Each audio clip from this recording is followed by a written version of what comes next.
So, people pleasing is one sign that we're in fight, flight, freeze, appease. When there is no threat to our life, and yet we're overly focused on what someone else wants, so much that we forget to equally take into account what we want. We're not having a win-win interaction between equals.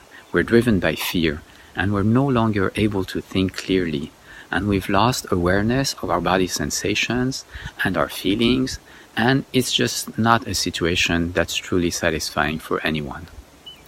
For example, I'd be at a party. Outwardly, I'd look like I was fine. I'd be talking with people. But inside, my mind was racing, wanting to talk about what was important to me, but worrying that it would somehow create terrible problems. I was all tense and trying to appear relaxed.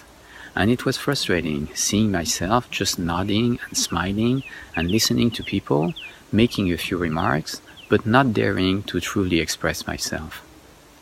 And why was I so scared, as if my life was in danger?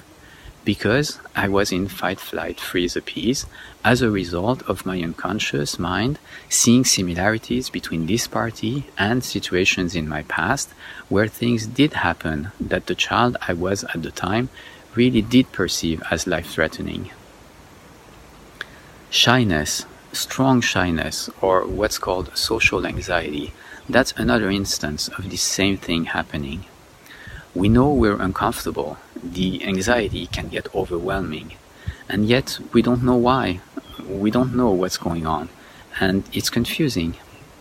It gets us to question if there's not something really wrong with us, that we can't stand people looking at us, let alone going and starting a conversation with someone we like. Another instance is procrastination, as it's called, getting a strong emotional reaction at the thought of doing some task and then putting it off. This strong emotional reaction is likely anxiety, meaning it's fear linked to a situation in the past where we got very scared, doing something in some way similar to what we're trying to do now. In each of these cases, if you remember that this is fight, flight, freeze, appease, and what you're feeling is fear, it starts to bring relief. You can take a pause and notice how much tension there is in your body, and breathe to relax, and estimate how much of the fear can reasonably be from the actual situation right now versus from things in the past that are not an immediate danger now. It can be very difficult to find what those things in the past were. Again, for soldiers, it's usually not a problem to know what life threat they're flashing back to.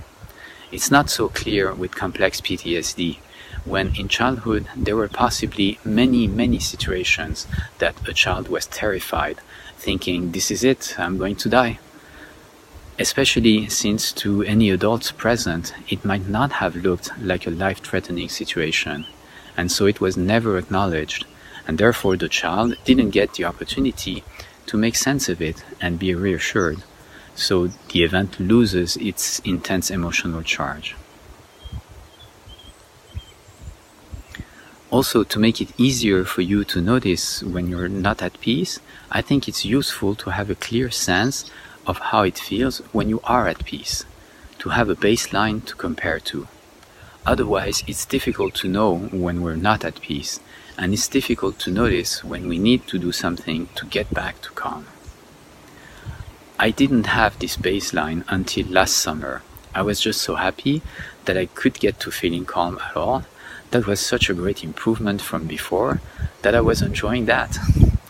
I was calm when working with people to help them find calm, but it hadn't occurred to me to intentionally practice making that my usual state in everyday life as well. I'm grateful to the anonymous friend who pointed out instances where I wasn't at peace. This showed me where I could improve. I suggest you ask people around you to point out, hopefully in a compassionate way, times when you seem to lose your calm.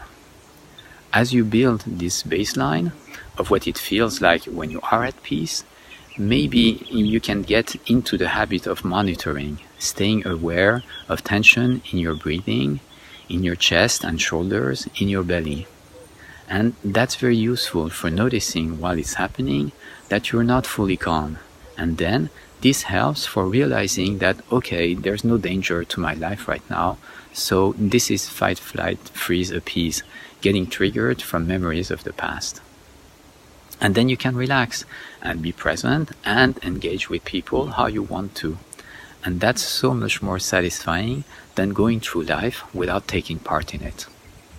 So I'm hoping it helps to know that in everyday life, when we get a strong emotional reaction, this is what might be going on. It gives you a chance to look at it and free yourself from the grip this can have on your life.